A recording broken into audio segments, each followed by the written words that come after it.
from Igbo onye mechanic ba to Igbo nwoke bụ ụkọchukwu or pastor n'ụbọchị nkịta ama m na ndị onye oziọma pastor ụkọchukwu abụ ofu ihe.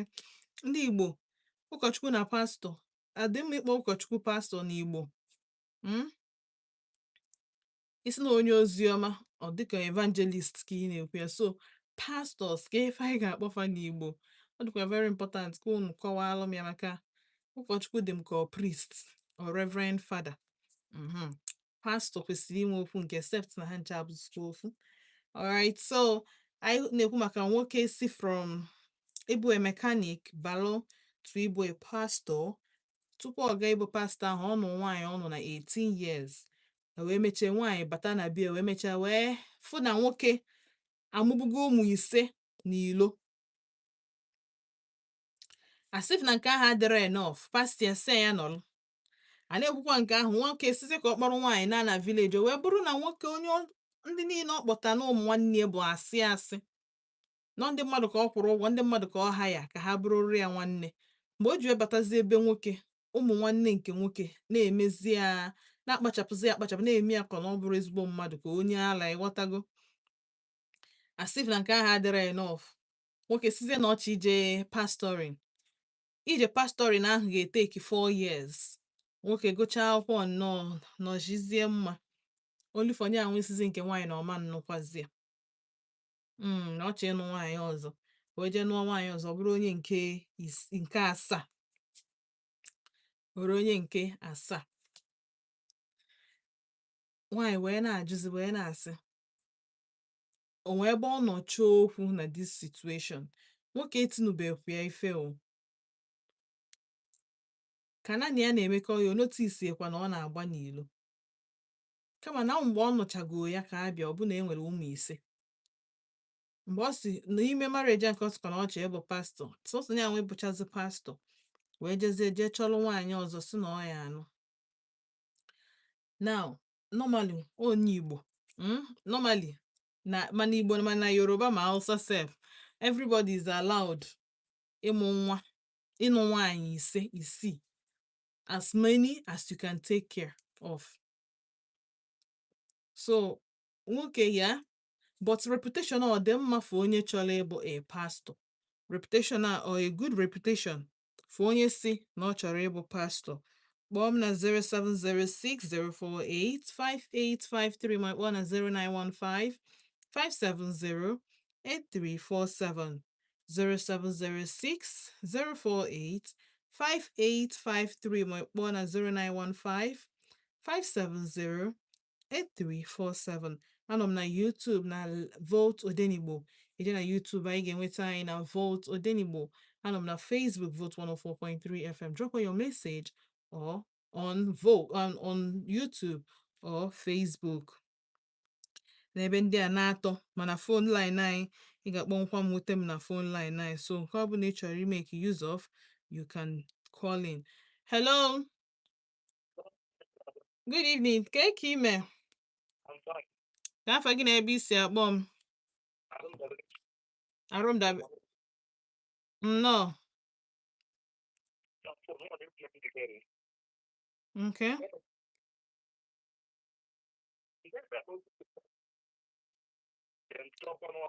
Ụdị ndị a gara school, voice gị na-break, anya dị anụchi iyi na-ekwu.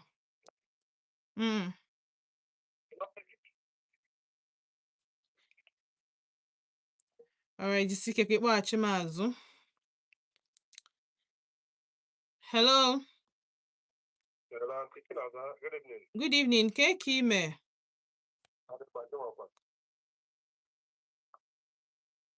Adị m oyi. Nnọọ Chinonso.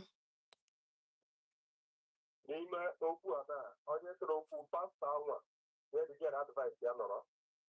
Pastọ ahụ bụ number 1. Number 2, again, this is 15 years n'ụọ dị egote ego ụmụ 5. Ị gara ịzachi ọma azụ nwa. Nabagodu n'oge. Ịkọntinye dị n'iru gaka.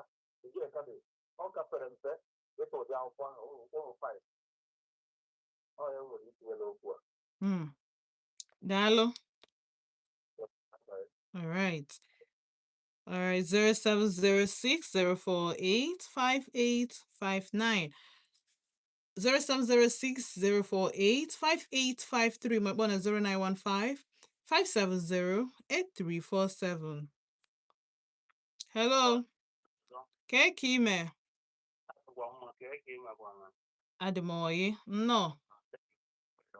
Mbedoma. Ganiru. No. Or that is other channel at first. And then can Nwanyi on the marriage or the channel at first because also a good and a responsible woman. So man I even like also on a join Nwanyi also on go Nwanyi also. Oh yeah. On also Ọpụ n'ụlọ na ịma na ebụrụ pastọ ihe chenji enu ya ma mbụzi the same. Even the book that woman that is as his wife. Amarọchikwa m nke bụ na ọ nọ as his wife mana ọ si that na ọ chọrọ ịnụ nwaanyị nke ise and ọnụgo nwaanyị nke asaa sorry naanị ebiro n'ụlọ the woman pụrụ ya n'ụlọ.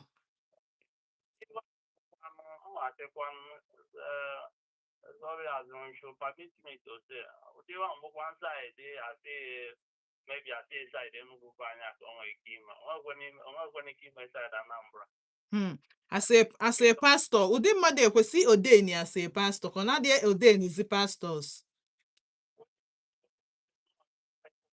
Pastor nowadays.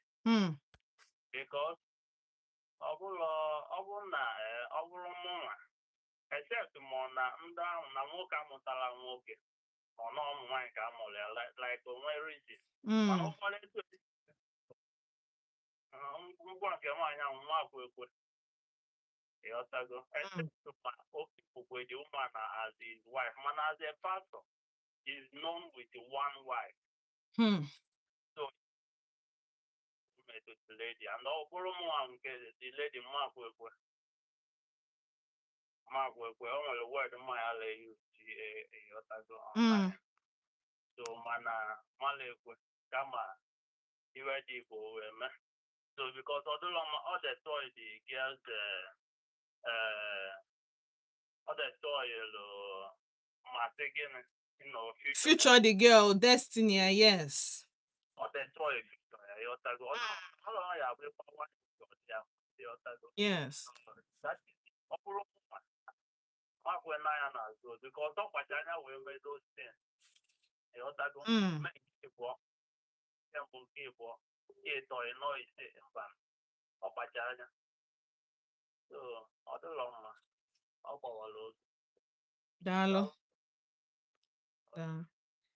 All right, 0706-048-5853. My one is 0915-570-8347. Hello. Good evening.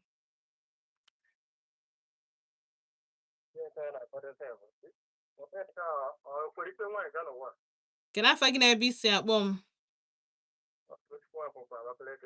Ukochukwu from Abakaliki, no. No.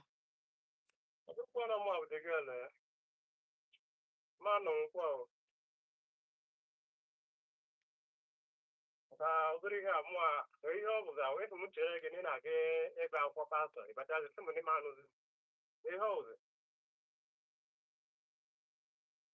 mana nwa nwechekwa jiri kitekwa gị ite ihe nyejere bata nwekwa akpọche nọ n'isi mgbe batara ihe eti iwepụta agwazi mbụ na anyị na-anụzi tee na nwaanyị ọzọ ya na nwanne nwaanyị ọzọ na mechakwa n'onye dịka ọtee nwaanyị eke nwere ike rikwu ndị bụ Dalo. All right, 0706-048-5853. My one is 0915-570-8347. Hello. Kekime. Hello. I'm here phone just see I'm no network, but I'm trying to not for I have a network. Try use your line also, mom. Hello. Hello? Good evening. Good evening, Auntie Chinazo. Kekime. The more Helen from Centenary. Helene, no, tekwa. My sister. Yes, so we thank God. Nah, Auntie Chinazo, I didn't watch this thing you put it there. If we didn't wait on a whim that day. And again, I feel like all the kids now some parents don't use because of poverty and accept some certain kind of nonsense. Hello, can you hear me? I can hear you. Don't use because of poverty and accept some certain kind of rubbish. Okay, let me say young age, and again, secondly, the man lies to the girl because Bible says that now when the foundation is faulty, what shall the righteous do? True. One, the foundation of that marriage had to go faulty because the man deceived him. So didn't have a battle. I funding for the fact that he did not tell you about those children. You are not even supposed to accept it. No, something is wrong. Marriage is a lifetime something. The person lies to you. Or what you say, oh, don't before or something. Not ịbata ka akpọtaziri gị ndị nke ahụ o wee sị gị na ọ dị sọrị nke nwa nke mgba nka gị nwa na nwoke bugodi nwaanyị ị ga-ejigodi nwayọ kulugodi nnọọ down wee jugodo onwe gị ihe ịbata are you sure can I do it? And it's possible na mgbe when that thing happened that woman did not even discuss with her parents. And again, if only one day we some program na church, I thought in the past church, no one is saying some young ladies in a trouble. If you for something that is inappropriate, the woman, God will fit. God just keep praying for him. Can't die, he will change, he will change. He will change, meaning what? But even when that woman was asking pastor that question, he get that when he see that pastor, when he see that pastor as no answer. If not just see that you are still his now call God. So I keep telling people because you eat it from a poor family or shouldn't give you the right to accept nonsense from anybody because they make a when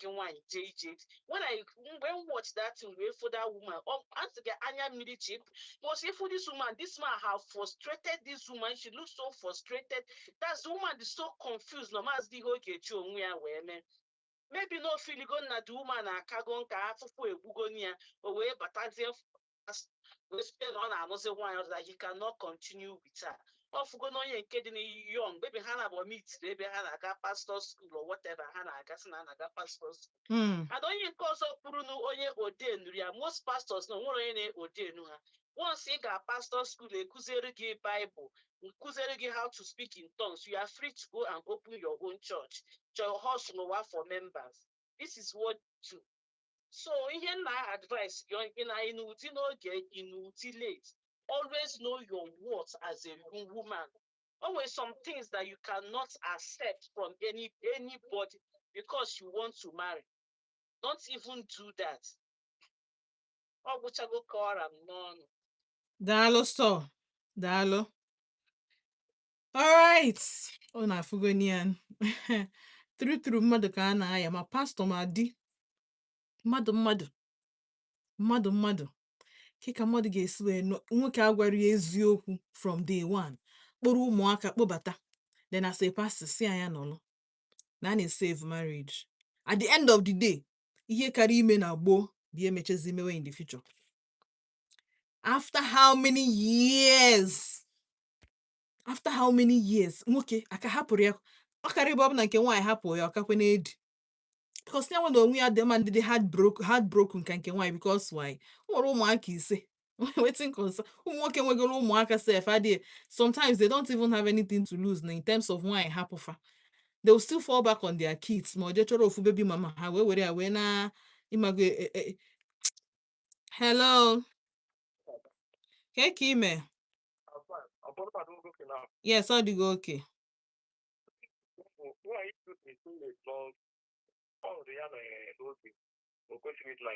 Mm.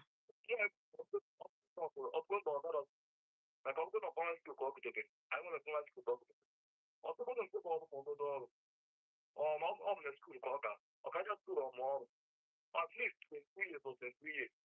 Going to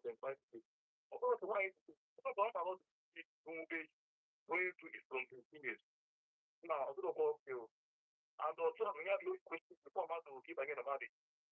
Then go the guy from Switch. And this also do 6 months or 7 months. So I think about it. People really, they will not communicate. Open again, like you not communicating like that. They have friends. Open the matter. I'm going to know you do you. So, what goes to it? Like, you know, I can get it. Open the matter. Yeah. But the enemy with young girls, all I thought I was, you know, about those arcades that are because of some. I know you come back and it's fit to a good happen you. A good town when I thought I spent going out on a happen. One looking to move. So, we are going to go to show you if I need another man. Or what you're trying to do, no.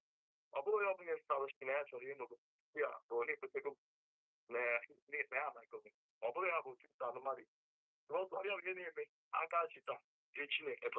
Mm.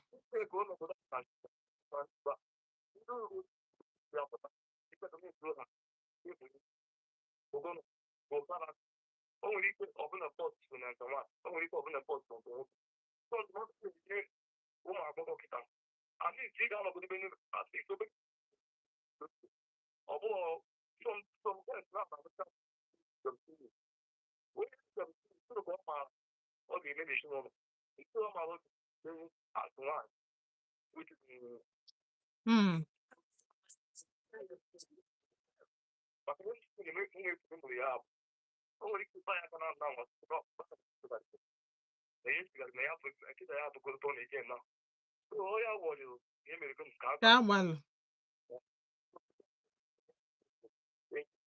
Dalo so. Dalo. And of course, woman opinion no matter a lot to us. Hello.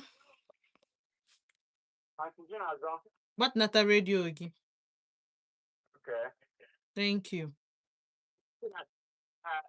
Bible says, I know them will be going to the wine. How about a fair good if you don't know wine? I couldn't talk for that over a book of Corinthians. Oh, some nobody announced that that man is not a pastor. Oh, the very candidate. Nana, it's more 2024 more than the kingdom of heaven. Somebody here they could do. I can speak to them like that. For them, they have. Nanya, Jenny go to the what I see. Then the last number up. This surprise now the back and you put on and he can go to the police. Then the better to go and put my trouser. My one has some of your trouser. Who go on go around starting a jacket. That's what the question of going around coming up. Sticking on you only make consider. Same as you make a minute, not only make consider, I'm probably make consider. Get it on. Woman on Gunners, the woman on the Salapia, Lapia and able to find no for not for one upon her. You saw in them could really attack, so you I'm not very able to get. My come down to go to pay now, not to vote log and we made back it and make the trouser. I'm complete. I'm very surprised. Yes. Back in a line. No, put them no back. Not because my brain, not because my brain. Instead, the open and dancing I have a passport. I feel like it is like this side the kingdom of prayer that they have. Even they are my Muhammad behind it. You know? Yes.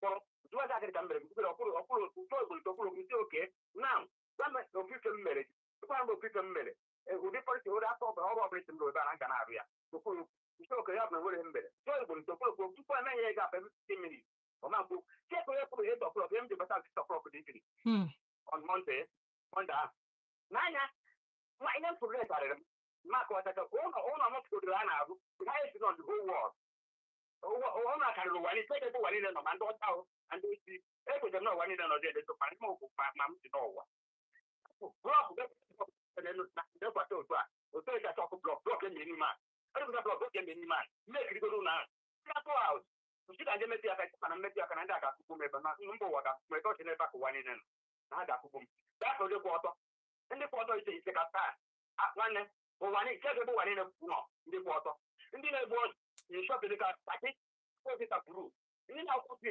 nshọpịrị ka pụrụ ndị nwanne nke na-agba mmiri na ebe pụrụ olugbo ikpogbu ele anyị mapụ ndị ahụ n'okpuru mapụ adị ya mana amaghị bọket efi ihe mmiri na-eto akwa ifo ndị a akwa ifebe ọgaranya na-eto akwa wee chi n'ọzọ lapụ ndị achị na ha bụ pastọ nye ma anyị chọrọ ịgwa gị eke ofe asụsụ ụmụ nwaanyị na-agbata aga n'ụzọ asụsụ ahụ ụzọ ma na-ene n'oge ahụ mmadụ erozo ebe ụmụ nwaanyị nọ n'ime kọntina hụ na ụmụ nwaanyị nọ n'ime kọntina na mmiri chi n'ime kọntina pụta dịka bekọp iwe mere m ji tiri ego ebe onyinye nọ na-achọ onye kọchiri kọpe iji ọtụkọ m bịa kama ọ gachi m na ya kọchiri ọgba mpịtị na-agbagharị tiarị kwe marị ka onye ala dị ọgba mpịtị onyinye were ọnya wee tụmọ ọ bụ na ya ma ụdịdụ ya bere ya ma bịa ndị oge ikwetego ọgọdụ ikwetere mgbe chi eketụrụ mkpebi ebe n'ike steeti edebe ewe ezigbo onye ahụ ikwetere ọkwa m jikwa onwe ezigbotakwu na onye ahụ isi na onwere emesịrị onye ahụ bụ ewe ezi ahụ na ọgbagbuo ịtatiwa m na ọbụla ma abịa ike ejechebe m ga-esi ike gbadawazịa anyị uchi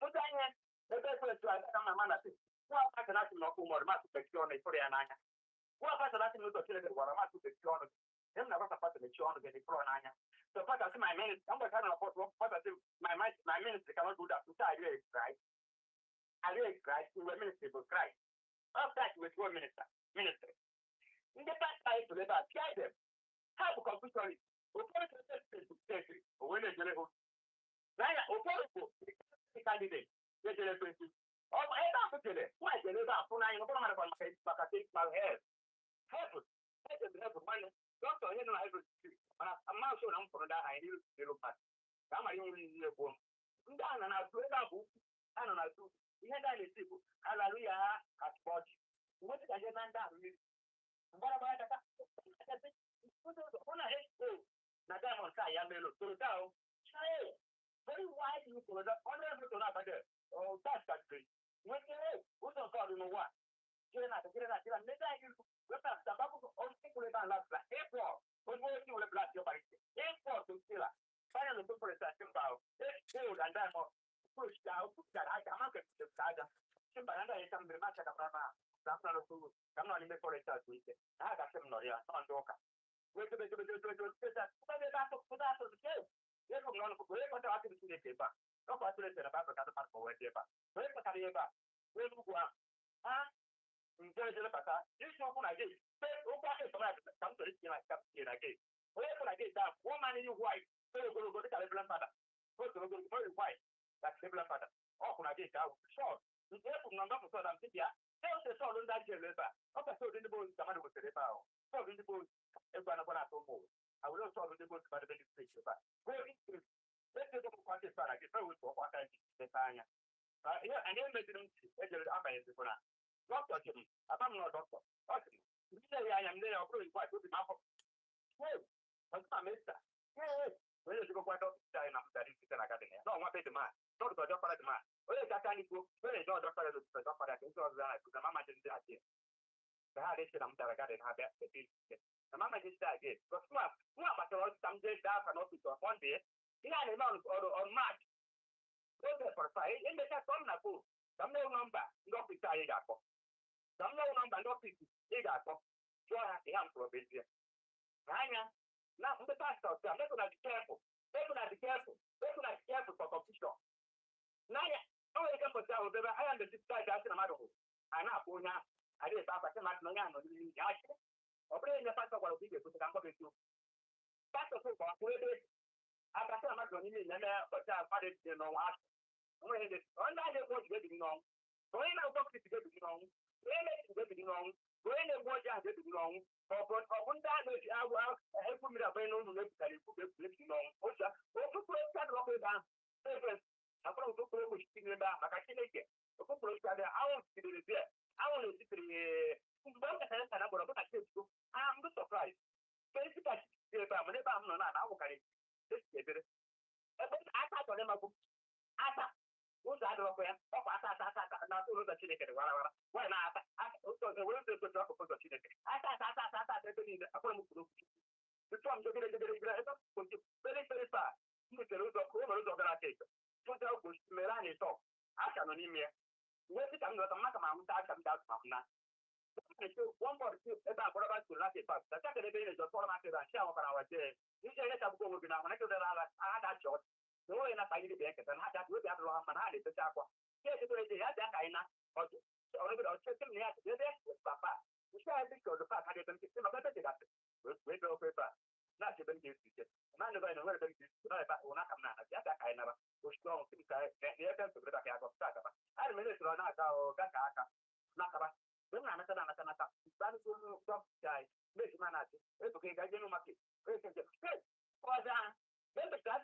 mgbe m natara metụrụ ha ma bịa m ji akụ m asị m gị na ha wapụtara m na ha wapụtara akọ kpada ha pechaghị akọ wee na-ana n'isi ha bịara akọ wee nabaja ebe m na-agụ uru na chi na ha ga-arụzi ihe m na-akọ ka m na n'ihu nwunye nọ mgbe ka m na-esite ọrụ ka m meziri anya peri pa tụtọtị n'aka gris weche ewu n'ọkụkọ nọ ebe ahụ na fọrest a na mgbe ebe a na-ebe aka belo obodo ọ bụrụ na m ndị ode na m ga-abụ wee warata n'ebe aka aka dịrị warata na-acha warata ihe ga-akwụ n'ọnụ bụ na ndị na-ebe adịbụ iche n'elu ụmụ okorobịa ka agbasa ụzọ atụ wee wọpụgosie ya ma ọkụkọ nwere bokọta tira ọ ka nụ mmanụ mmadụ ewere ụkwụ nwere aga na aga na ndị adịbụ enyi iche ịnyategokwa aka I need na-azọ ọ dịkwa nta aka na ntị headset of shot taasị ha ka m chere gwa ọ bụrụ na mụ amaghị iwu ma ya nwee nọdụ n'aka dị ma ihe a mere na be anyị one man na nwunye tagida ọrụ mgbe na ị ga-abịa nwaanyị na-agwa agbata na-ele na nọt ọrụ mgbe efere ego abịa ejebe je nụta nwaanyị ọzọ nwaanyị wee gwere asụda vileji egote nwaanyị ọzọ nwaanyị asụda vileji agwa mmụọ ụmụna wee kpọọ dịmadị ya ya chọrọ ime dịmadị ase ụmụna tụ oke nwaanyị a na-agwa agbata na-ele abacha siri gote ego erogo ụlọ na Abuja wetebe ego gbawa moto mana ije jikọta nwaanyị ọzọ chụrụ onye nke akịrị agịrịga onye ije anyị wee sị na ọ bụrụ maka na ka ị gbagotegoro anyị ya bụ ụmụ ikorobịa ka e bụ dọtọbọ gị ebe a ga-esi ihe ka gị na okwu nwaanyị ahụ mana ihe na-eme na-ana na ọ dịghị akọ fonu tupu nwaanyị ya nakwa na ebe obikọ na-ana ozugbo akọchigbo ebe nwaanyị ahụ mepụrụ mistake ọ bụrụ na mistake ọkarị karị na ọkpata mmadụ tụ na onye akụ nwunye gị na onye akụ mama ya pụrụ papa ya dịgara ewu ebe puku ebe kporo ba aka je puku ndị puku nna gị I will have to my call kita. Dalo, you've made your point. You've made your point. And of course, ebe a wee anyị na-eme gịnị anyị na-ekwu okwu ka ụmụ nwanne. Why? Because I need to hear ourselves out. Mụta ihe nị ya. Onye nwekwelu nke metụtara oyi ekwuo mana ịmago maka na time dị very limited.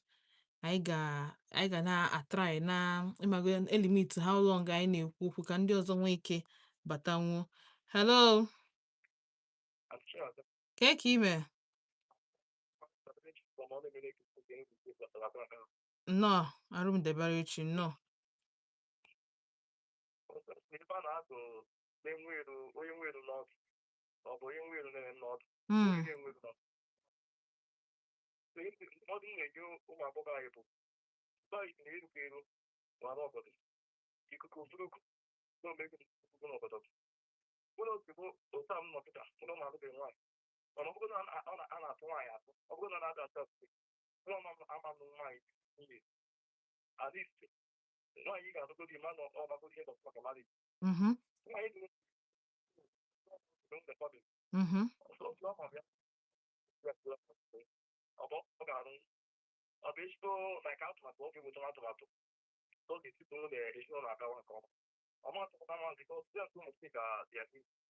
Tim the two people, I take the name of the pastor.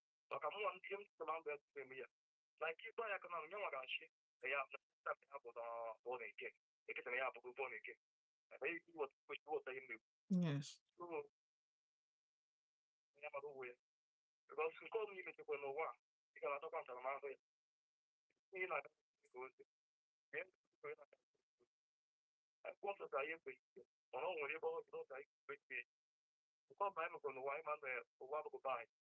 Yeah, I don't know what I don't know permanent. So, we open it to any. Only you go on the white we put it. Only one to it. It's taking it for one. Then only from one of them. We put it snake when you go in. But when the snake is very clear, we come on you go in about because the book of the snake and you can take with side. Both when look at the one. You don't know what you need to say, like you may have a family strategy. Also, not all of you are gone. The company can move. We can look at the day through on the one, day through on the big new industry. Where come on the image road? Because so you can now, you need to go into that. The man of the way, often the man of the way here, the push with them at that. Obviously, you can just go down to the past time. Obviously, they are seeing me. Although you can. So, you have to offer. You have a cigar area, but then you go in. But then, you can make the difference. They just sit on that. They will see. Well, that's the only one for one. You go to the next thing they make the movie. For now. When that's not one. Then on see where that's from. We don't care about one. The union is bound to. Because you made one. People she will go and call me one. Well, Muti. So thank you. Can't you to me, Tata? Yeah, I'm still coming up now. Dalo so. All right. In case somebody know the inu mana ịghọtara ife o mean ka m gwa gị ya n'English. Once bitten, twice shy, kwesịrị ịma na ihe mee gị izizi. There's a tendency na ọ ga-eme gị nke abụọ, except na onye gị na ya na-emekọ ihe o nwee sense. Yes. Or onye izizi mee gị ya, onye ọzọ na-abụrụ onye izizi ya mee gị ya wee chọọ ime gị, ikwesịrị na-afụ the signs na o rutebe gị nso, ikwesịrị ịghọta n'ihe a emekwa ihe onye a chọọ ime gị kịta bụ ihe emebugo gị before na ịma nkwekwa. Ịghọtago? So kpọọ m na 07060485853 ma kpọọ na 09155708347. Hello, ka ime? Uhuruchi ọma, nke na-eme? Nnọọ. Ekesin. Nnọọ.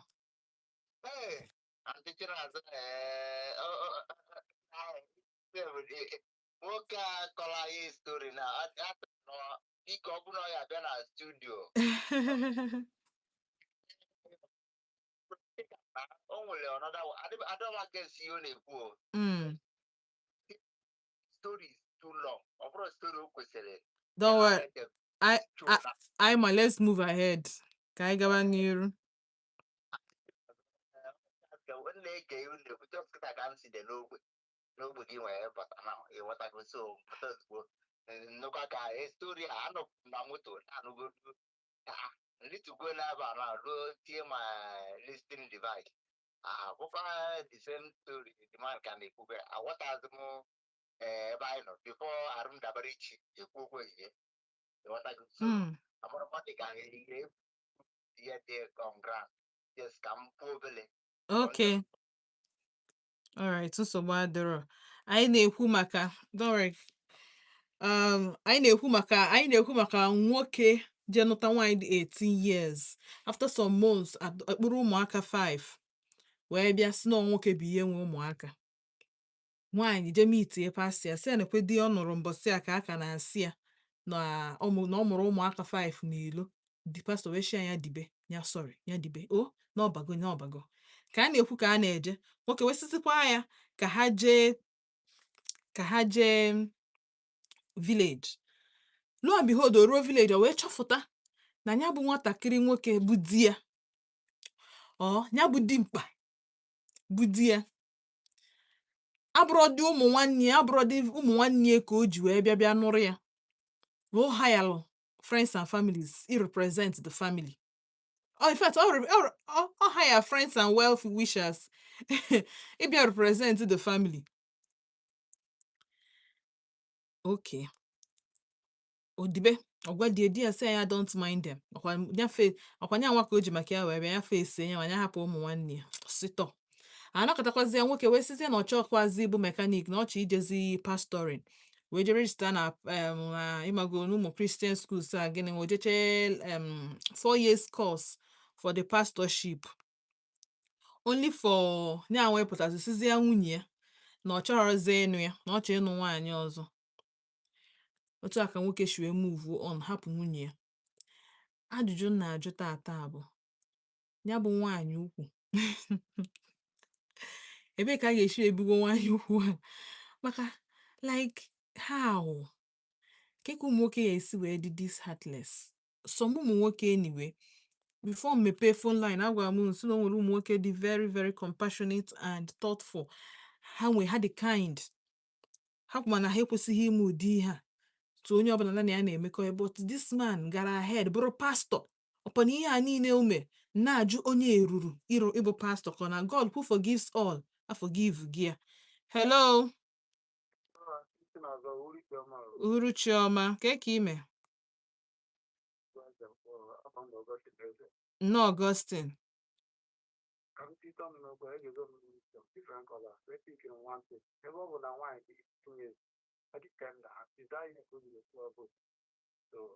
Now, nwoke bụ mechisi na azụpụtara ya ụmụazụ ọ mụgoro o kwesịrị ịsọspekt ya ọmụnokwe ka ha ga-abụ eji ọfọdụ people as ndị ọkpọdo atụ family ọchukwu ahụtapụtara observation club nke pastọ gwara ya jide n'abalị gbaa ka ọ gara mana nke o mechie pastọ skul afọ mekanik hapụ mekanik 4 years plus years from okay ka wee years ọ bụla ọkụchi reji ọtọchika ọ ka dị ntenda na ebe ọ na-achọ ebe bụweze nwaanyị ukwu gwara ihe mụnwa na-ekwu na nke ukwu a gwara bụ ọkụ ihe ọ ga-eme ka ọ chọrọ nwoke kpọta nwaanyị ọzọ ya ịkpụ oge mgbawa dị ya ịkpọ ya chọrọ ọzọ n'uwe ya okpegbugo ndụ ma from before mmadụ nwee mind kpa ihe na redio ọ dị shọra agrikọt ka na anaghị etoya nwa nna pat na agha gị ya chọrọ onwe ya wee ya ọ ka dipenda ma ọ bụrụ na ọ dị etinye ndo ya o wepụ ọga pasọ bifo ya agbakọ na ọka dipenda ọ kabeghị na aka ọnụ chetara ọzọpụ na ọkago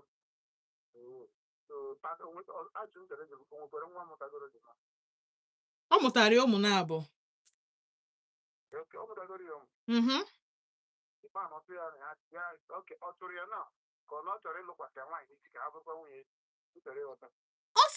nwoke a chọrọgo ụlọ na onye pastọ with 6 children or 7 children.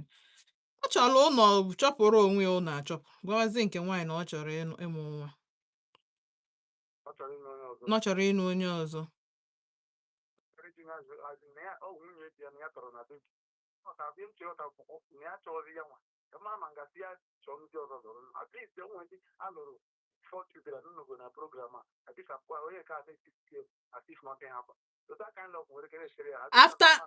After 5 baby mamas.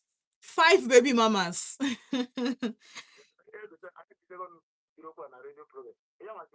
nwoke abịa bụrụ na eme ihe amịna oprezis ka ọ kọmitere gasa o nwere ekena ịchọrọ onwe ya wee ma ọzọ ya gba ya kwụ ya chọrọ atleast o kpegburu na redio program na-ekwesịrị ka na-adịrị ya as pastọ bụ ụkọchukwu onye ozi ọma abụ ịbadịrị o nwere dị tunem aspekt rubere ama from mekanik ọ mụrụ sịrị ọmụta ya rụwa nke tinye wee hapụ mekanik gaa na akpa tinye akpọlatara nwaanyị different trick issues niile na ezigbo nwaanyị chọrọ onwe wee tengo na ọ mụtara ụmụ na maya asama ọkpọrọ m nke gawa ha na-abụ nkewazi prọpati na ọkpọrọ m ya ma kpụrụ 5 ọpụta ịgba nke kọmputa zụrụ ọhụrụ ya ikpe mụrụ nwaanyị onye nwere ike ọpịrịgozugbe den nwaanyị na-amara ihe etinye za sistem bakọbeti ọmụta onweghị ọ mụrụ bifọ isi eto ọdịdara akwụkwọ praịmarị ọgarọ skuul ọ bụrụ onye na-ajụ ọgarọ skuul nke akwụkwọ ewu ọkara ndị ugwu bụ 18 years plus nke ya na 20 years agbụkwọ obere nwa na krem ọ ga-eme nwe ihe lokal na onye ọzọ ga-adarịrị nri ya were wine tapa ka ọ kpọrọ aka that kind of kishma let's get from now to next 10 years na another plan ọ ga-esi ya biko okay daalụ All right, 0706 048 5853. My phone at 0915 570 8347. Hello, cake email. I Jimakia area. Hey, ele ọbụndebe anyị. Hey, pastọ, ọ sị na pastọ ha. Onye ka bụrụkwa pastọ. Ọ bụrụ pastọ. Ama m nsa adres ka ndị mmadụ sa adres dị onye nke a dị pastọ. Onye nke a bụ agent of darkness. Agent of Lucifer. Because the bottom name of Lucifer. Nwoke a bụrụ ya chachacha most of it dị ka nwatakịrị dị 18 years ji wee rapụta nne ya rapụta ọkpụrụ pastọ ahụ ejije mmiri azụ na ọ na-anụ nwaanyị ọ na ndị na-atụfe pastọ Ọbụbụrụ pastọ ọ bụ na ị nụrụ ihe nkwu ọ dị ka some years agago nwoke sizie na ọ chọkwara ịbụ pastọ. bifo mmadụ anụ odi onye bịakwutere gị azị nwoke ga-akpọrọ ụmụnna ya nwee bịa bịakwute ụmụnna gị ọkwa ya gịwa ga-ejekwa ebe ha jee malụ ibe ha malụ ma onye ahụ bụkwa mmadụ maọbụ spirit Sense ya na-agwa onye dị 18 years o nwelu nne o nwelu nna onye ka anyị ji wee na-ekwu maka ịjụ ese onye bụ n'ihe na-ekwu onye ka na-asị ụfọdụ nne na nna afọ ha nọ ndụ ha nọọsị ndụ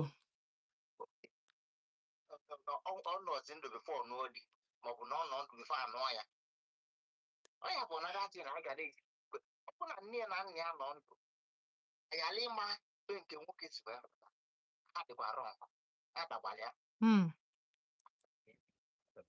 ọzọ ekwesịrị ịma ebe nke nwoke si gị na oke azụmi na ọ chọrọ ịnụ gị ihe asị oke wonde emekikene chan magodo moto jegodu ndị be onye dị otu a jesi onye bụ onye dị otu a ọbụkwa onye bụ ebe a ọbụkwa onye dị otu a ha na-abịa ụmụ jezi a na ha nwere fensị dịka njikwa adọt ekwekwe akarụkwa enwe fensị iwas nwoke na ịgara skuul oke ịgara skuul ị nwere akọnuche o nwere ịga agacha skuul ma nwere akọnuche ọtụ ndị abụọ ya na-agara skuul nwe akọnuche karịa ya nwa o kwesịrị ịjụ bifo kpalijere na nwe ose tigo na abịago n'aka ihe ka ikpe dịka ikpe ikpe nka dịka ise ịjụrụ ese nwee kpalijere ihe ogologo na-atọkwa ụtọ gbakujegwe onye mekanik fọm ndị ochenje nọbụrụ na Chineke akpọ ihe ọ ga na-agwa ya bụ Colin God call me they anointed me amarụ m dị anointed a mere onye nka ọgara n'ọsọ oyi ga-eji m ihe m na anointed maọbụ red oyi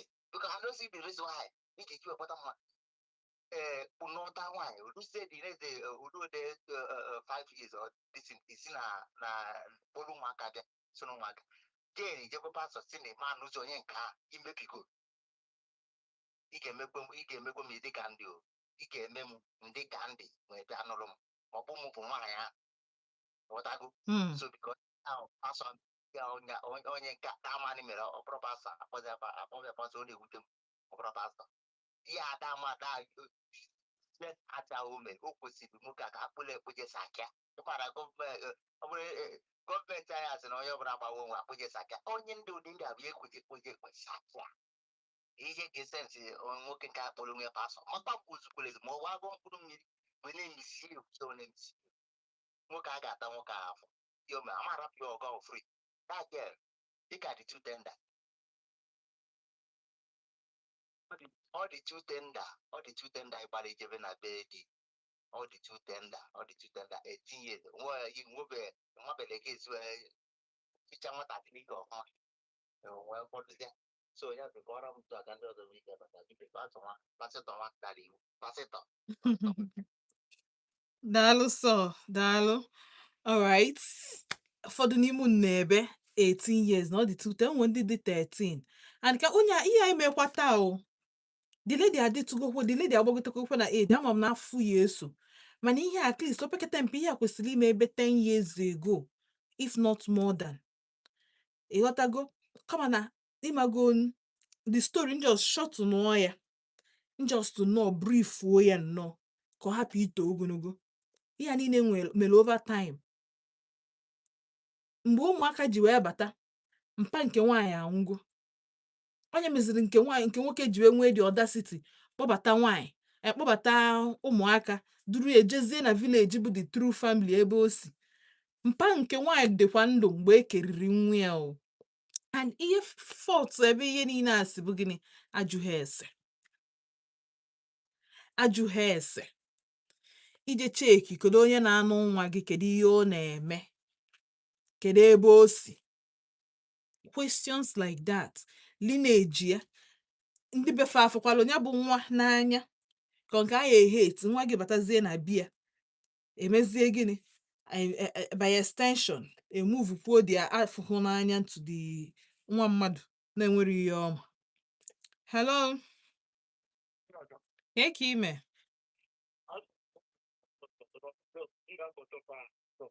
okay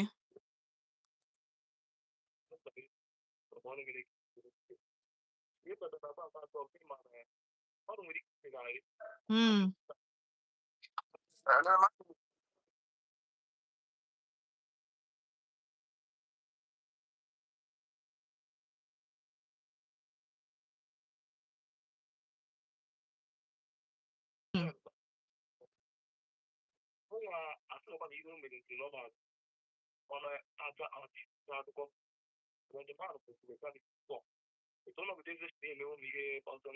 Mm.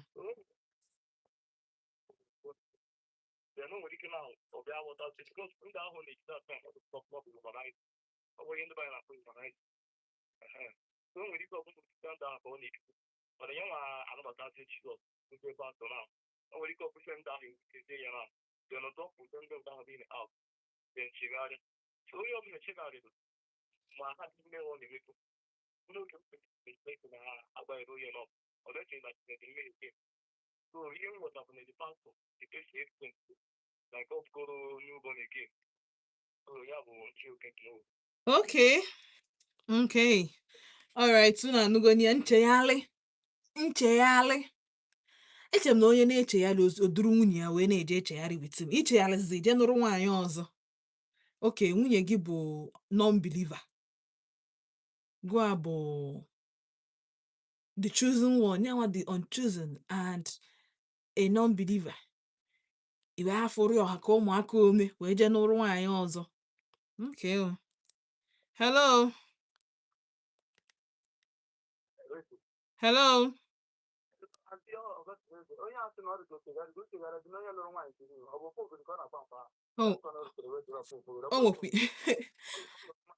Ihe bụ ofu ogeli because you cannot tell me na mmadụ nwere 5 baby mama ịmakwa ya bụ ịtụ ọha nke izi nke ịbụ nke ịtọ nke ịnọ then finally sizie ka ije nụọ onye dị 18 years that means nke nwaanyị enwe bụ onye metụrụ ya nna ihe ahụ bụ ya bụ nnọọ ofu ogeli nwere ihe ọzọ ịchọ ịkọ ọrụ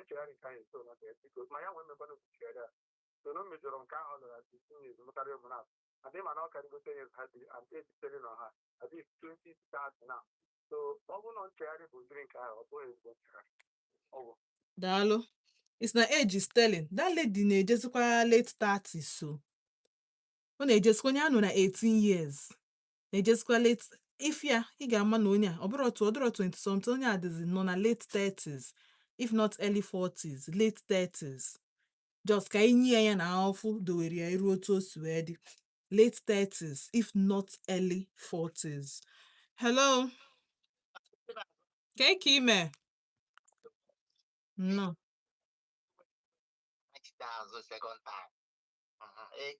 ị na-echetekwa n'elu too much ịmanụ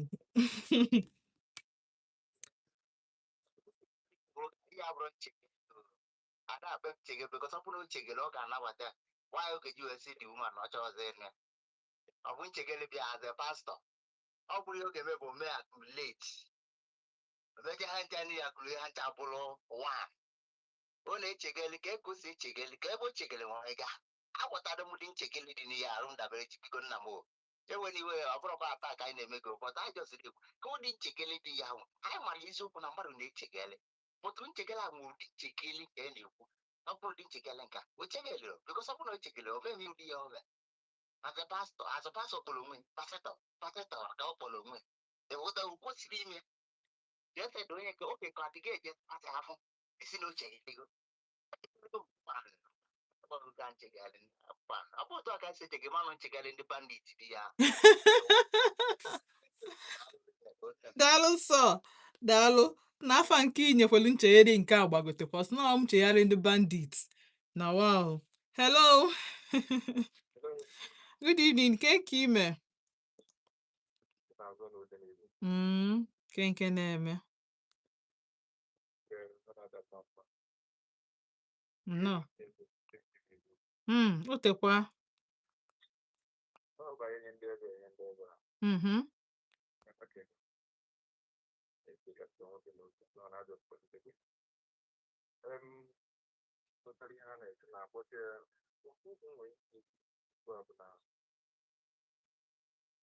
pastor or no pastor, and so if you need again, you get it up. Open you click there is again there. Another part of the country. Open it is a kind of big one in Magatoya. Open my Ukochukwu one put it so stable. One and a half food for her. About it, okay. Okay, well, okay, men on have been given my banner. See why you went with that. And they brainwash in my church. But on their own, they cannot do anything. Tell action neighbor. Then, they but I feel like this as very over ridiculous. When I did it, I am confident. And the only none of their prayers we keep on with Peter and cheer for you start to go to the other 4 years to complete.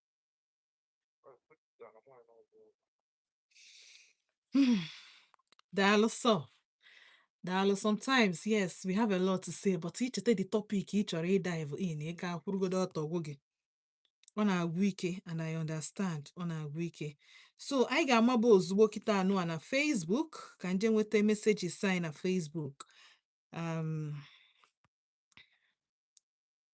then of course anọ m na YouTube anọ m live on YouTube in case ọ bụ na ị chọrọ join m na YouTube do well to drop your messages ebe ahụ. Okay, so Victor Obinna Semantichinazo, good evening. I'm Obinna from Ugwaji. I like your program. Keep it up, my dear Dalo. So, there's a Sam where what I will say is that it is possible in Nwanyi maka na ụfọdụ ụmụ nwoke believe na the old ways. Ha believe in the ways of ndị nna nna nna anyị. Some men believe na polygamous is nature. So n'ọnya mere ihe dịka ụmụ ihe ndị a ga-esi na-eme n'ụbọchị nke taa. Wee sị ya, even as a man of God. Okay, wee sị ya na ụfọdụ ndị men of God a true anaghị abụ men of God. All right, daalụ sọ Adaeze, daalụ Adaeze Sam, daalụ Victor Obinna. Now kanje na YouTube enwe messages na YouTube. Onye jekwa Cecilia sim Auntie Chinazo, good evening. After all the troubles that woman endured, the so-called man decided to chicken out for his selfish interests. He is just a flirt. Another one is who ordained him as a pastor. What will he preach? My dear sister, on na echine na asị na emere arrest. O jue lalụ ụla tete fụ ndị angel n'isi ụkwụ ya fụ ndị angel nke ọzọ n'akụkụ ụkwụ ya fụ ka ha buniri ya gosie the light gosie ụzọ ọ dị mma is well. Esnat Gwati. Oh, you love my stream. Dalo so. Dalo. I like and subscribe. Thank you for subscribing to my channel. Because when you subscribe to our channel, do well to subscribe to Vote Odenigbo. They're very important. Yeah, go. All right. So I love you so much. I love Kungi too. Bye. Onyejekwe Cecilia, he just ended up destroying the future of the innocent girl. She is too young for all this wickedness from the so-called husband. Please, we should make proper search before we accept suitors. Abego. Mba semena Idris. Onye tachatalo nyalacha. Chai, now if she decides to stay because of the children, she will face a lot of trauma. How about this trauma? Hardship. Kedu ka ọ ga-esi ezu ụmụaka a niile except na the man aga na-esend irife ego but ka ego esi train ụmụaka 5 plus nke ya 7 ka ị gaghị esi ezu ụmụaka a niile 5 different baby mafaz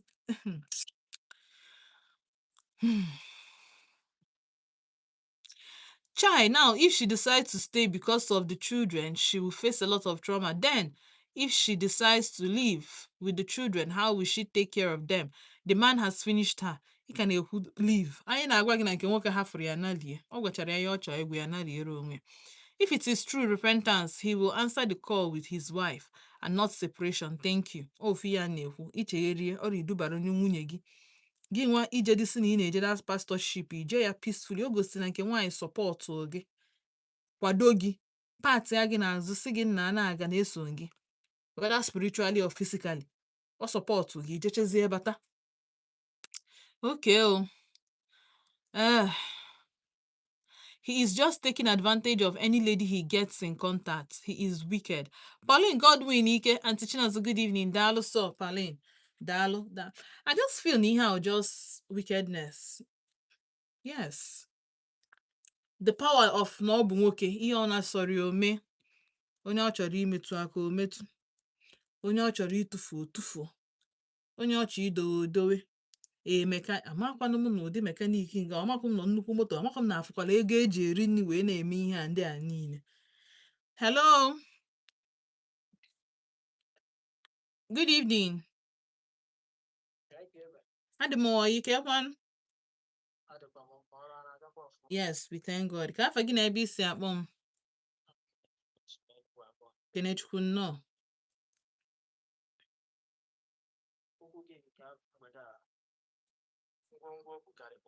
Ọ karịrị my brother and anyị ga-ebusisi ya nnọọ.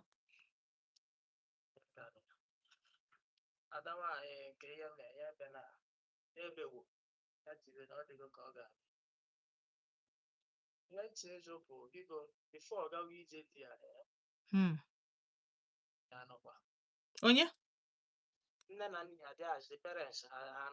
Anyị na-ekwu yes ha na ya kama na mgbe ihe bidozi mebezie nne na nna ya nwụgo.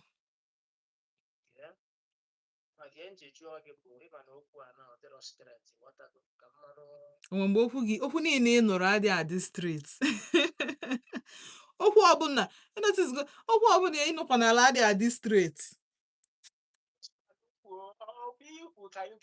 ka m si ghọtara na ọ dịrọ streti ka m mara onye ebe m ga-etinye aka wepụta aka tinyekwa ebe ọzọ ịghọtago ihe eji ya bụ isi na nne na nna ya dị ndụ mgbe ọ gawa ije di mgbe ọ dịzi ha nọrọzi ọgụ ya yes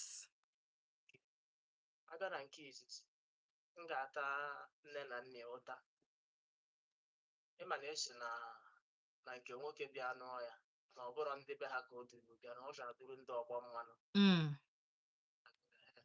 ịma na program ga anyị na-eji ya amụta ife na-akụzikoro ndị ọzọ anyị nwa na-amụtakwa ịma na ọ ndị Igbo bie ya biko ka ndị Yoruba o kwesịrị ihe a ọ ndị Igbo mana ha bi na mana ha ebighọ na side anya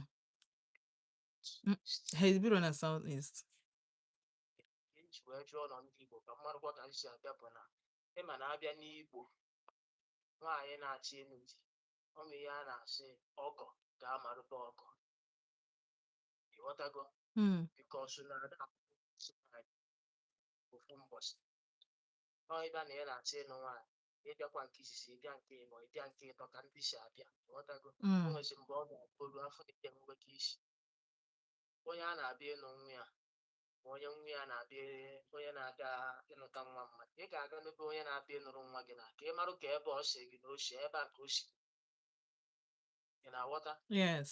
ọtụtụ na nne na nna ya na ha zọpụrụ ụdị ije ahụ ihe a na-akọ kịta ama nna akị ya nke a bụrụ ofu dee na-abịa na aka nke ọzọ m ga-atatụkwa nke nwaanyị ụta ihe m ga-eji taa ya ụta bụ na mgbe ị nụcha dị onye bịa nụcha gị o merọ amịrị months eduru mmadụ 5 bịa sị gị nọ ụmụaka di gị mụọ ịkwesịghị ịma na ahịa dị ọ mba kwesịrị ịpakiwa ngwongwo gị ịghọtago ị na-apụtụ ngwongwo gị ofu ofu mara na ụzọ adịrọ then akpọtatarụ gị ọra ka mmadụ 5 ị nọrọ ị na-be di gị ọ bụrụsị ndị bịazie mbọsị anọ gị ka ihe na-afụzi asụ ụmụ nwanne anyị ka nọrọ ịfụrụ na nke nwaanyị a na ọ dịkwa ka onwe ihe a ga-achụ ya n'isi na arụ adịsịrị ya na esi mkpuo maka na the signs are there for you to move amụrụ m ihe mee na na-emufere o wee dịzie ka ọ dị nwoke asịzie gị nka abịakwa n'aka nke ọzọ ihe nke nwoke mekwe o metere ọ dịrọ mma maka na onye fukwa ihe dị njọ ya sị na ọ dị njọ rapụzie ihe ọnụ onwe gị maka ihe mmadụ na-emekwu ya n'ụwa enwere kama ị ga-echegharị m mana kama a da-echegharịkwa ị na-eme ime mmadụ ihe jụọ onwe gị ihe anyị na-eme onye a emee gị ya kedu ka ọ ga-esi dị gị nke nwoke ọ bụla onye a mụchara nwa dị ka 18 years onye ọzọ abịa nọrọ nwa ya wee mee ya ụdị ọ mere nwa mmadụ kedu ka ọ ga-adị ya ọ ga-eti mkwe ọ gaghị abụrụ okwu na ọ sị na ọ bụzikwa pastọ bụrụ nke a bụ na akpịa mana ya mara ama na ihe ọbụla mmadụ metere n'ụwa na ọ ga-anara ụgwọ ọrịa ihe ọzọ dị n'ime ya bụ onye ọbụla na-aga chọọchị si nọ imete igbute mmadụ imete nke gawa chọọchị ichegharịa ihe ahụ adịrọ enwere ya dịka nchegharị na Christendom ihe nwere bụ actions and consequences nchegharị dị ka ezi ka isi ekwuzi ụdị ihe ụfọdụ ndị na-aga chọọchị na-awọrị onwe ha onye nna na-ajụ mmadụ dị ọda dị na-asị ya forgiveness na-afụ is not a general language, is a personal language. Whatever. Ọ ga-abụ mmadụ mee gị ikiriche ịgbọyarụ emee ya nkiriche mma mgbọyarụ ịghọtago wesi onye a na ọ bụ na a na-agbọyarụ tru kedu ihe mee God ga-eji wee chụpụ Adam and Eve na Garden of Eden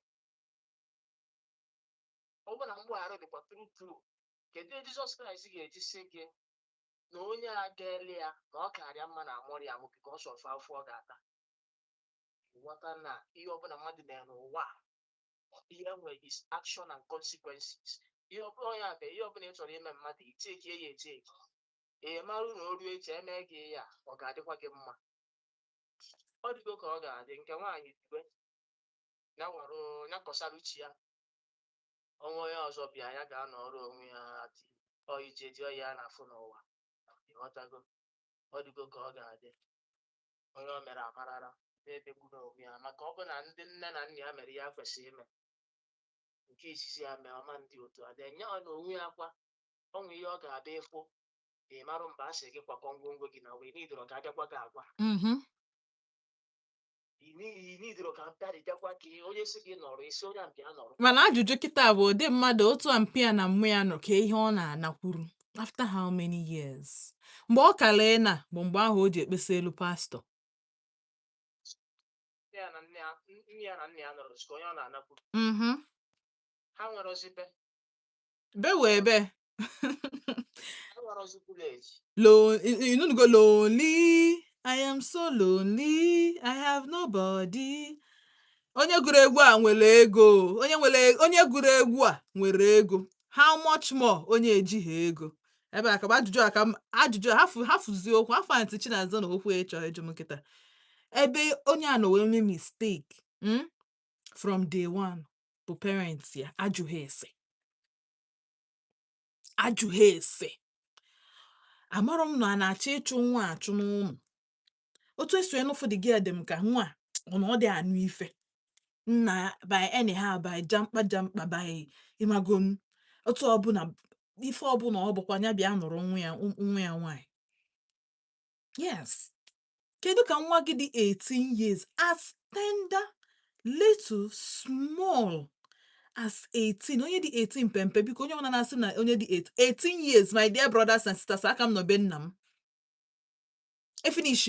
efinish m secondary school na 17 ka na-ede jamb and jamb a na-ede a na-edu m edu n'aka mgbe eje na-efil fọm na-eje ebe ọbụla m na-eje as 18 my child amanga anywhere at 18 sọsịa ka o be nke ọ na-amịpụ n'ụlọ wee na but under my nose nwa m anya afụ je ebe ọbụla at 18 years sọsịa ọdịrọpọs ka anyị na-ekwukene ka anyị dịkene nọ na realistic onye ọbụla hapụrụ nwa ya at 18 ka o mewe anything on his or her own nwa ntonite ihe ọbụla ọ bụ ya were ya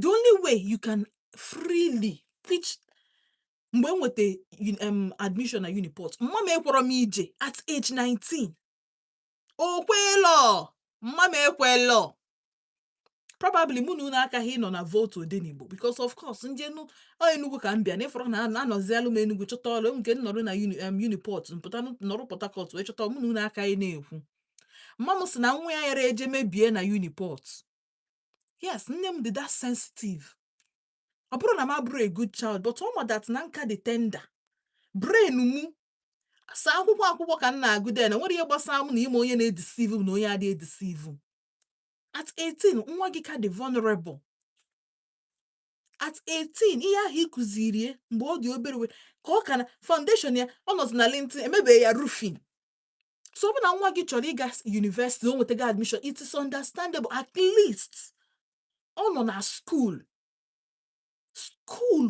bụ ihe na-eme gịnị bụ ihe na keka m ga-eshu masị formulate the foundation ma ka m ga-eshu etinye data Igbo na school bụ ihe ahụ niile imuzi which anyị ma na-adị akụzi a lot of things na school it takes a very unique teacher isi from textbook teaching back to ihe mmadụ kwesịrị ị na-akụziri gị as pa nne ma nna at age 18 aka na-asị m Chinazọ banye moto ngwa bọsụ moto adịrị asị m ngwa banye ka public transport ka anyị abata at age 20 egowebeghị m anything for myself at age 20 njiri ihe na-abụrụ ihe nne na nna m ji gote m wee bata n'ụlọ a ga-esu ya ọkụ anaghị m ga-ekwurịrị onye gotelu m ya ma ekwuru ebe nshi weta ya a ga-egbu ime ọnwụ yes at age 18 nwatakịrị ka dị tender o nwere ihe ọ na-aghọta ihe ọ na-eme bụ ebe ọ bụ na nne ya sikwa ya so m osi before ife onye dị 18 years na-adị ege nne na nna ya ntị ịma na onye ahụ emego gịnị o mebinara gị a child that cannot listen to the parents at age 18 it takes the grace of God if a child nwee bad parents at age 18 ọ ma na ndị na parents ya na-agwa ya the wrong thing afụnụbeghị m a child dị 18 except na nwa ha adịgoro dị wayward because number one bụ parents gị si gị mee something imere very soon they will make the home very uncomfortable for you mgbe ahụ enubazie na nwatakịrị gbara ọsọ for bad parents so ịnọkọtazie enuzie na nwatakịrị gbara ọsọ n'ụlọ why brain ya nwe ka brain ya ka na formulate at that time enwe ya na-akpọ English achọvụ m ikwe rebel yes mgbe ahụ ha ka na-rebel mgbe nka chara ka dị ha n'alụ so ha kwesịrị ka a na-ete emufa sef mgbe nke ụmụaka na-adị rebellious at 18 ọ nọzi na adulthood ọ na-esizi na teenager wee na-aba adulthood so ọ ka na-rebel so at that time a child na-achọghị ịlarụ n'ilo na-achọghị ịgba ọsọ ya ege parents ya ntị So yes, I am blaming the parents. We've laughed this lady ta. Tagide. Because yes, everybody with their breaking point. Or bro na nwoke nwere ụmụaka 5. Or na nwoke je nuo nwanyị. Je duru ndị na-abụrụ family members wee bịa introduce ha to the parents. Eme piam gbankwụ mee nke a mee nta mee imo. Ihe gbawara ya obi bụ na nwoke mechezi pastorship. Wee mee gịnị? Si na ọ dị anụkwazi na ọ chọ ịnụ nwaanyị ọzọ. Yes, a lot of women, I'm telling you, onwe nwaanyị nwere ike ịnọkịta ọmarụ na die na-agba n'ilo ọma nkwu okwu. Mana kwa for that point, mgbe ahụ nwoke bịaziri si na ọ dị anụzi. Hey! At that point, ka ị afụ na the woman bụ ekwensu, ọkwa onye dị quiet na-eso gị with humility and obedience. Onwe ndị bụ na breaking point, ị nwere ike izuzu nzuzu niile. Nwee baby mama. Ị nwekwa ike self ka anyị na-anụgo nụọ nwaanyị tụba nwaanyị ọzọ. Mana ahụ the point where after me na ị chọrọ ịnụ nwa otilo ọrapụ gị. Ọ gbago ebido doubt bụ onwe ya. Jụbazi onwe ya the real question. O kwesịrị ịjụ onwe ya mgbe ụmụaka 5 batara na the mix. Ka I pick a call. Hello? Hello? Ka ime? No. Ka afa gị na ebe isi akpọ m? Uche, ka ebe isi akpọ m? No.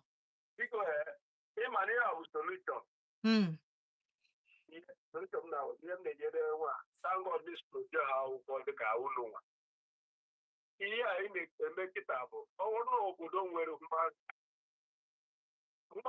go and rescue this place now n'aka this devilish woman they call herself pastor. Pastor anọzikwa n'aka nwunye anọzikwa n'aka pastor. Pastor apụgokwa.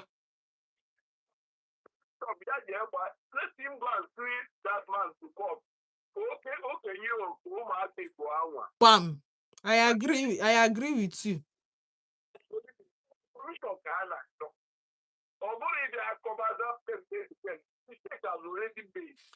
Ihe anyị na-ekwu kịta abụrụ for the lady. Anyị na-ekwu maka ndị nọ in the process of make these mistakes. Kwa ịma. Onwe ndị nọ in the process, onwe ndị nọ kịta anọ na-achọ ije ịnụpụ nwafa. Jụrụ ese. Onwe ndị kịta anyị na-agwa gị na mee nwa anọ now. Onwe ndị na-achọ ije n'nwa ha.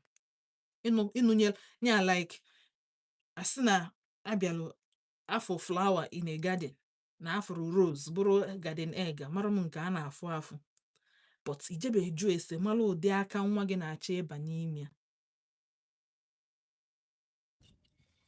Ijube ese nothing. So the issues now abụrụ maka the girl. I am blaming the parents. Mistake etego me, but ihe a bụ ihe ọ kara ebu. Okay, nne na nna m mere ụdị mistake. After some years, ụmụaka abata in the picture. If ị kara ime ọrụ iwezugo onwe gị na ya bụ ọnọdụ. Because right now, mgbe ahụ iche na ọ dị late, ịpụ na the marriage. Kịta, kedu ihe a ga-akpọzi ya? Kedu ihe a ga-akpọzi ya? May pick one more call. Ka mma na maya piachi for the day. Cheta na ị nọ na Volt 104.3 FM. Afọ mba ntị Chinazọ. X1T na face na Instagram, YouTube, right? Dalo so, dalo. Hello. Good evening.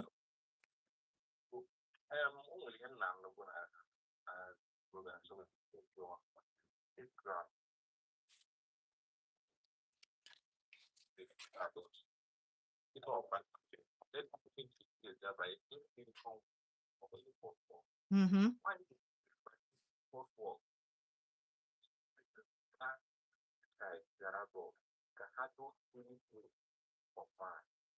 For any human being.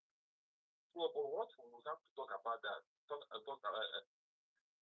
How people attribute the right of the woman maybe on the left or on left and right here, on also the front background. Those people now have even people we have to work on. For some now why okay, the full blow are low. I don't even know what you ever do. So what happened is to make person to like him. Because I think they're going to go to imugo nwa. Huh? Imugo nwa. What? A sị gị na emugo nwa, ị chọọ ịkọbara m ogologo akọ time mgbe ị mụọrọ nwa you will relate. No, don't worry. In law, 18 years, because you can dictate your right from your wrong. But as a parent, nwa gị 18, ị mana otu a na mpa m ka na-eti m ihe na m zuzu ezuzu. And I cannot do anything. Now, 15 years. I will not have grown into an school. Here no law, maybe any uniform work. But you can have I'm not going to left and right. Or close the Nope. What happened? What I can't hear like that. Just go ahead and be okay. Or you don't listen here. On that, be here now, this one, no, it's not. All right. Thank you so much, Dalo. And of course, a lot of us na-eme ụmụaka 18 years na ha abụgola adults. Na law, not as a parent. Na law, because 18 years, ị kwesịghị ịma what is wrong and what is right. Normally. Ọ bụ na ị mara what is wrong and what is right. Ọ ebe a nke ọ ga-awa ime something na-eduru gị baa nga, ijebegodu nga ozugbo. But in terms of alright, so ebe a ka m ga-abịa na njedebe n'ụbọchị nke taa, si na ama m na unu anụchagokwu ihe niile anyị kwụ, nwekwa ihe ọzọ nwere ike ikwu, kama ihe m ekwu bụ onye mara asụ sụọ n'ikwe, onye amaghị asụ sụọ n'ala. Oriri ama ebune always ka ejide ibi ụgwọ, agbacha ọsọ agwọ mile, agbacha egwu ọ na-anụ okwu, kama anọ na-akụ mmiri ofufu ncha abaa gị anya. Ka ọ dị n'echi, ka ọ bụrụ ụbọchị ọzọ mụ na unu ga-anọ na Volt 104.3 FM. Dewo.